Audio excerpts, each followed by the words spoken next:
Hey everyone, it's day 21 of Beta, and this topic is going to be what am I nostalgic about for the pre-smartphone era. So the pre-smartphone era is in the early 2000s to maybe the, I want to say 2010s is where smartphones actually became a really big thing. So this here is my first cell phone. So it's a Motorola Razr, and I picked it because it had cherry blossoms on it. You can see the inner weeaboo in me at the time. But yeah, this is my first cell phone. My mom has the same version, but without the cherry blossoms. And I got that in 2007. I was in 7th grade, I believe.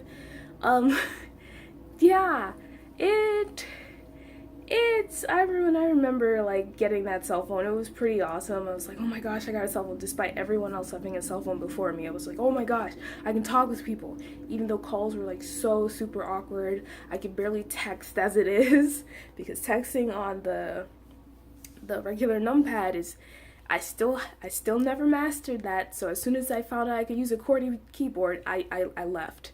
And then this is my second cell phone. So this is the precursor to the smartphones that we have today. This is where I started becoming a Samsung fangirl. As you can see, it's a Samsung. It's a Samsung Highlight, I believe. My mom has the orange version. As you can see, me and my mom used to get matching versions all the time. Now it turned into everyone gets a different version of the Samsung Galaxy because she's had the S4, she has the S2 Skyrocket, I believe. I had the regular S2, I have the S5, I'm getting the Note 5, she has the Note 4, and then my brother would get all the other like in-betweens that we missed. So eventually we're just getting all the phones. Now I'm using an S7, that's hers. We just need the S6, the edges. We're just building up the collection. But yeah, she at one point got internet for me, what was considered as internet back then for me on this phone and on this phone. So for this phone, it was painfully slow to use internet. I mean, like, oh, I don't even think it was like 1G back then. I don't remember at all, but, God, the slowness it was, and I didn't even see the point why. I mean, sure, I could Google stuff, but then even though Google was a thing, it wasn't really a thing back then. And this phone, when I had the internet, I managed to find like hidden object games and mystery games to play on this. And man, when I won some of those games, it was just so fulfilling to just be like, even though I played on this super tiny screen, I finished it. I feel smart. But yes, other than cell phones, it was mostly video games that I was really interested to. I don't really play video games all that much because I moved on to things called visual novels, which is basically a game where you read. It's like a book and game version with illustrations and sometimes videos. It's not quite a movie. It's hard to explain, but it's another part of Japanese media. I used to be a really big video game person, and I'd always go for Japanese RPGs. My favorite series being Final Fantasy, which is a really commonly known one. I've also played Kingdom Hearts, the Xenosaga series. I have not finished this series for there's so many games I haven't finished. Final Fantasy 12 took me 5 years to finish. My mom like saw me as I was fighting the boss. As I was about to beat the boss, I realized if I don't beat them now, I have to replay about 4 hours of gameplay. Just watched me, and it's like, you've got time, you've got time. I haven't finished this game. In fact, I haven't even gotten past the like second or third chapter. The first one, I haven't even got past the first chapter. It's just that hard. The third one, I think I'm near the end. I played that for so long that I just went on YouTube and found out what the ending was. I just have to find out how close I am to that.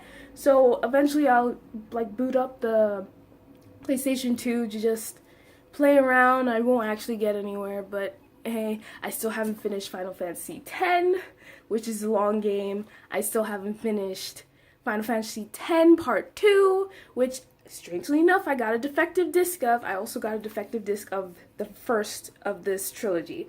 I just really like playing really long JRPGs because they have a rich like story that the 90s like was really popular for.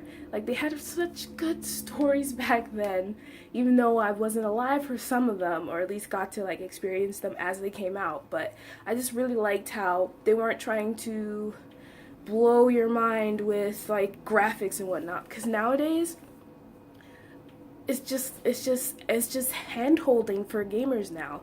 Now they give them maps and everything. I remember like with my old Nancy Drew games, I had to draw out maps, write out some of the checklists. Like these games were old and they did not handhold your hand even if you were on the easy level. So me like being my own like actual detective as I'm going through these parts, I actually have to think about these puzzles. Nowadays, most games, even for little kids, don't really let them like, think it out themselves.